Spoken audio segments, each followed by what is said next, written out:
This is the first one. A lot of the stuff NASA does has a military aspect to it. That's this horrible. is a problem, you know? That's not good. Yeah, what can you do? Well, NASA's What do you mean, supposed what to can be you do? civilian. This is why we're here. So why is it horrible that NASA does the military stuff? I mean, Here, occupy NASA. sure. But what I mean, this is the new one, Occupy NASA. What's your goal? Basically to try to like expand like space exploration, stuff like that. Basically like try to get some people to, even people who like donate to NASA, even to deduct from their taxes of like funding military and stuff like that. NASA's supposed to be for civilians rather than military. I understand it's more militarized now, but it's just to increase the amount of research going into NASA. Explain that bit. Basically, NASA tried to ban like international students from countries like China, Saudi Arabia, Uzbekistan, and Indonesia from like going to conferences because they thought they were going to be like spies or whatever, but which is like totally prejudicial. So also space and freedom is a slogan from science fiction books, and basically from like science fiction books and Whose books? The Cassini division said that. I keep forgetting who wrote that, but like I like that saying. And here's some So basically, it's just an online campaign to try to like increase funding for NASA. That's it. Increase funding for NASA. That's it. Yes.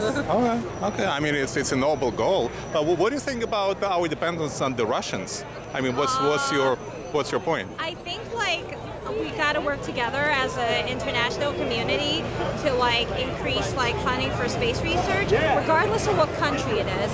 You know, I feel like there's a lot of these like weird like ideas about like, it's a little warm. There's a lot of these weird ideas about like countries competing against each other, which I think like totally sucks. I think we should all cooperate because a lot of the things that people are fighting for example, affordable housing, you know, like if we put colonies on the moon and stuff, people would be able to like, you know, expand more, like there would be like more space for everyone to live in.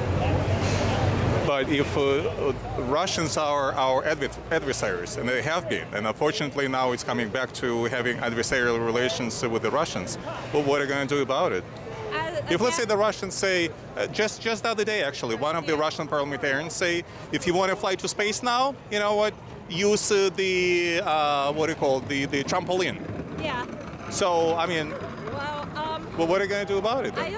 I think like everyone should cooperate, but like there's of course. But like, it's a theory. I mean, in practice, Russians don't want to cooperate. They just said. Okay, I mean, officials said use trampoline to go to space. Well, what are we going to do? And we scrapped our shuttle system. They actually said that. They actually, yeah, the politician. You use the trampoline. How do you like that? We don't have to have like cooperation from it. Like back in 1950s and 60s, right? Like the space program, America and Russia obviously had like a beef with each other and stuff like that. So like we were able to get to space through funding NASA and get to the moon even without like cooperation with Russia. So are you for cooperation or are you against? Or I think if they don't want to cooperate, there's no way of forcing it. Screw them. There's no way of cooperation, then we don't have to force it. But if they want to cooperate, then why not? Because space exploration benefits all of humanity. And like we talk about like natural resources, like for example, water crisis as well as the oil crisis. Ooh, thank you. Where are you from? Yeah, Russia. That's why when we talk about Russia, that's the part of the world that I came from originally. So explain what is going on in Putin's mind with what happened in Oh, Ukraine and Crimea. it's very simple.